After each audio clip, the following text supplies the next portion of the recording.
Hello students आज हम next topic करेंगे ओम्स लॉ। बच्चा लोग ये बहुत ही ज़्यादा इम्पोर्टेंट है, मोस्ट इम्पोर्टेंट टॉपिक है। ये 2 नंबर का आ जाता है आपके एग्जाम में। ओम्स एक फिजिक्स था, उसने ये डिस्कवर्ड किया था ओम्स लॉ। उसका पूरा नाम था जीएस ओम। 1828 में क्या था। ओके, क्या है? According to Ohm's law the current flowing through a conductor is directly proportional to the potential difference across the end of conductor. मतलब देखिएगा, ये हमारे पास एक कंडक्टर है,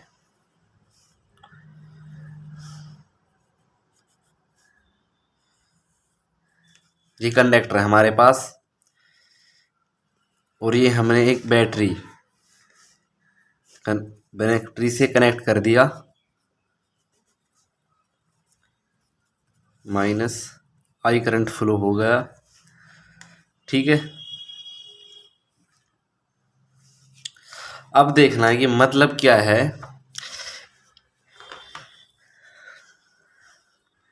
ओम्स लॉ कहता है the current flowing through a conductor, जो current flow हो रहा है इस कंडक्टर में, इज डायरेक्टली प्रोपोर्शनल, यानी कि करंट को बोल रहा है डायरेक्टली प्रोपोर्शनल, है ना। करंट को डायरेक्टली प्रोपोर्शनल बोल रहा है। करंट है डायरेक्टली प्रोपोर्शनल किसके है? पोटेंशियल डिफरेंस के। पोटेंशियल डिफरेंस यानी कि V के।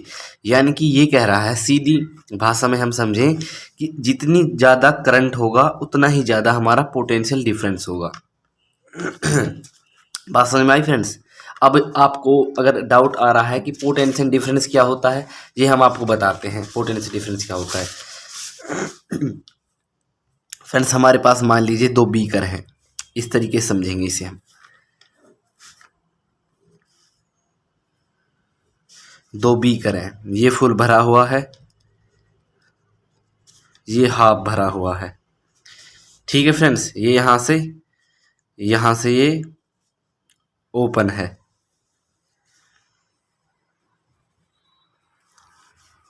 ये इसमें एक नल की टाइप की लगी हुई है, ठीक है जी। अब एक बात बताइए, इन दोनों में अगर ये खुला रहेगा तो इसमें इक्वल हो जाएगा, इक्विलिब्रियम हो जाएगा ये दोनों। ये इसका जो फुल है इसमें चला जाएगा और एक लेवल में आ जाएंगे भी, ठीक है। अब मेरा टॉपिक था पोटेंशियल डिफरेंस क्या होता है। गाइस मैं ये बताना चाहता हूँ कि मान लीजिए जो ये इसमें ये कुछ भी है, जो लिक्विड टाइप का पानी हो, कुछ भी हो, ये हमारा करंट है, ये हमारा करंट है। ये करंट फ्लो हो रहा है इस तरीके से। क्यों हो रहा है? क्योंकि इन दोनों में अंतर है, उस अंतर को ही हम पोटेंशियल डिफरेंस बोलते हैं, ठीक है फ्रेंड्स। मान लीजिए ये हमारा 50 वोल्ट की बैटरी है और ये हमारा 10 वोल्ट का बल्ब है। जब 50 ज़्यादा है और 10 कम है तभी तो करंट फ्लो होगा फ्रेंड्स। यानी कि अब आपको एक बात समझ में आई, करंट को फ्लो करने के लिए हमारा पोटेंशियल डिफरेंस होना ज़रूरी है। अगर ये बराबर हो जाएंगे तो ना तो पानी इस तरफ आएगा, ना पानी, क्योंकि करंट है कुछ भी लगा लीजिए, इस तरफ आएगा। यानी कि एक बात समझ में आई, करंट को फ्लो करने के लिए पोटेंशियल डिफरेंस होना ज़रूरी है। फ्रेंड्स कभी आपने देखा है, ये बात नोटिस की होगी, बैटरी हमारी 50 वोल्ट की है और हमारा बल्ब या कोई भी रेसिस्टेंस हो, फैन हो, वो भी 50 वोल्ट का हो। ऐसा कभी नहीं हो सकता, क्योंकि उनमें पोटेंशियल डिफरेंस होता है। यानी कि उनमें पोटेंशियल डिफरेंस का मतलब यानी करंट को फ्लो करने की क्षमता होती है। क्षमता तभी होगी जब उन दोनों में अंतर होगा। फ्रेंड्स आपको ये बात समझ में आ गई होगी। अब हम बात कर रहे हैं ओम्स लॉ की। यानी कि अगर जितना ज़्यादा हमारा करंट फ्लो होगा एक कंडक्टर में उतना ही ज़्यादा उसमें पोटेंशियल डिफरेंस होगा। फ्रेंड्स पोटेंशियल डिफरेंस कैसे होगा ये बात समझना है आपको, कि हमारा जो करंट है वो एक धार है। यानी कि एक हमारा कुछ भी लगा लीजिए, ये हमारा पानी का कोई पंप है, इसमें पानी जा रहा है, ये उसकी धारा है। कितनी धारा प्रवाहित होती इसमें से जा रही है और कितनी स्पीड से जा रहा है, ये डिपेंड करेगा हमारा वोल्ट, यानी कि वोल्ट। अब आपको एक बात समझ में आई, वोल्ट तो एक धक्का है जो करंट को प्रेशर से बाहर फेंकती है फ्रेंड्स। आई होप आपको बात समझ में आ रही होगी। वोल्ट तो हमारा एक वो प्रेशर है जो करंट को प्रेशर से बाहर फेंकती है। तो फ्रेंड्स यानी कि जितना ज़्यादा उसमें करंट होगा, जितना ज़्यादा उसमें करंट होगा, उतना ही ज़्यादा उसमें पोटेंशियल डिफरेंस होगा। जी बात आपको सही आई। यानी कि अब यहाँ देखते हैं, अगर करंट ज़्यादा होगा, करंट ज़्यादा मतलब यानी कि धारा बड़ी होगी फ्रेंड्स। धारा को हम और ज़्यादा इसका व्यास बढ़ा रहे हैं। अब इसमें व्यास बढ़ गया तो पोटेंशियल डिफरेंस ज़्यादा कैसे होगा? पोटेंशियल डिफरेंस ज़्यादा इसलिए होगा क्योंकि ये ज़्यादा करंट को फ्लो करेगा, और ज़्यादा करंट फ्लो होगा तो उसके पीछे हाथ होता है पोटेंशियल डिफरेंस का। पोटेंशियल डिफरेंस कहीं ज़्यादा है तभी तो करंट भी यहाँ पर ज़्यादा आ रहा है। तो फ्रेंड्स आपको बात समझ में आ गई होगी। अब आते हैं अपने टॉपिक पर, जो हमने ये दिखा दिया कि कैसे आया। V equal to I equal to, यानी कि आई डायरेक्टली प्रोपोर्शनल है V के। ओके फ्रेंड्स, अब हम ये लिख सकते हैं इसको हम इस तरीके से लिख सकते हैं, पोटेंशियल डिफरेंस डायरेक्टली प्रोपोर्शनल आई होता है। और हम इसे ऐसे भी लिख सकते हैं, V इक्वल टू, इस डायरेक्टली प्रोपोर्शनल के हटाने के लिए हम एक कांस्टेंट लेते हैं। ओके फ्रेंड्स, यहाँ तक कोई दिक्कत तो नहीं है? आपको बताइए जी। Here R is proportionality constant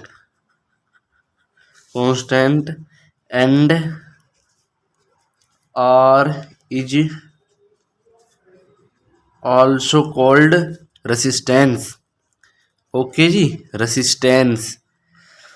friends अब एक आपको नया वर्ड आया यहाँ पर, रेसिस्टेंस। ये तो आपको पता चल गया है ना फ्रेंड्स कि ओम्स लॉ क्या होता है। ओम्स लॉ कुछ नहीं होता, सिर्फ जितना ज़्यादा हमारा करंट फ्लो होगा एक कंडक्टर में, लेकिन उसके एंड ऑफ कंडक्टर, मैंने लिखा है ना and of conductor. And of conductor का मतलब है across the end of conductor का मतलब है कि उस दोनों कंडक्टर के एंडों के साथ में, या ना कि बाहर, ना कि बाहर, इस कंडक्टर के अंदर। ओके जी, ये बात है सिर्फ।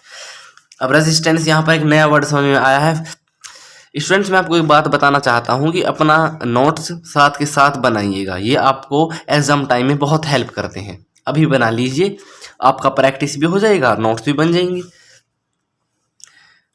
अब आते हैं हम रेसिस्टेंस, एक बार रेसिस्टेंस देख लेते हैं, रेसिस्टेंस होता क्या है।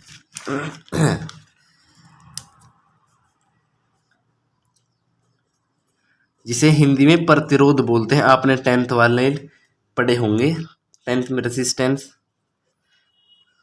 कुछ एडवांस ऐड हो जाता है सिर्फ 12th में, और कुछ नहीं। रेसिस्टेंस क्या होता है ना, रेसिस्टेंस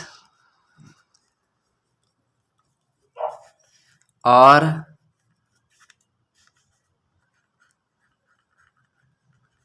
इलेक्ट्रिक ओनली इलेक्ट्रिक कह सकते हैं, इलेक्ट्रिक कंपोनेंट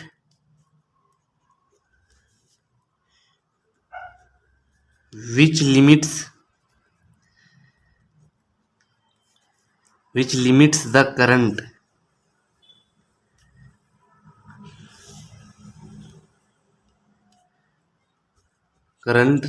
through conductor। मतलब रेसिस्टेंस इलेक्ट्रिक कंपोनेंट है, तत्व है, कुछ भी लगा लीजिए, विच जिसमें limits the current through conductor, यानी कि जो कंडक्टर के द्वारा करंट को लिमिट से भेजता है। सीधी सी बात है। यानी कि मैं आपको बात बताऊं, समझिएगा। ये एक हमारा कंडक्टर है, हमने यहाँ पर 5 एम्पेयर चाहिए, 5 एम्पेयर चाहिए यहाँ पर हमें। लेकिन इस सर्किट में जो कंडक्टर है इसमें आ रहा है 10 एम्पेयर। सो फ्रेंड्स हम यहाँ पर 5 एम्पेयर का एक रेसिस्टेंस लगा देंगे। रेसिस्टेंस इस तरीके से, 5 एम्पेयर का रेसिस्टेंस लगा देंगे, तो फिर 5 को तो ये खुद अपने एब्जॉर्ब कर लेगा और 5 को फ्लो होने देगा फ्रेंड्स, ये बात है। रेजिस्टेंस होते कैसे हैं आपको मोस्टली पता होगा, आपने बचपन में इलेक्ट्रिकल कंपोनेंट तोड़े होंगे, जैसे कि चार्जर उसमें निकलता है। आप अपनी स्क्रीन पर देखिएगा, ये होते हैं। देख लिया जी, ठीक है। अब आपको एक बार रिमाइंड होगा, फिजिकली और मेंटली हो जाएगा। तो फ्रेंड्स, रेजिस्टेंस मतलब इसका एक फॉर्मूला होता है हमारा, इसकी यूनिट होती है, इट्स यूनिट ओम्स। सिंबल ये होता है ओम्स का, ओम, ठीक है जी। तो फॉर्मूला होता है R equal to potential upon charge. ये आपको याद रखना है, अभी याद कर लीजिए इसे। सो फ्रेंड्स, अगर हमारा छोटा सा आपको लेक्चर अच्छा लगा हो तो प्लीज़ चैनल को सब्सक्राइब, लाइक, शेयर करना भूलिएगा। तब तक मिलते हैं अगली वीडियो में।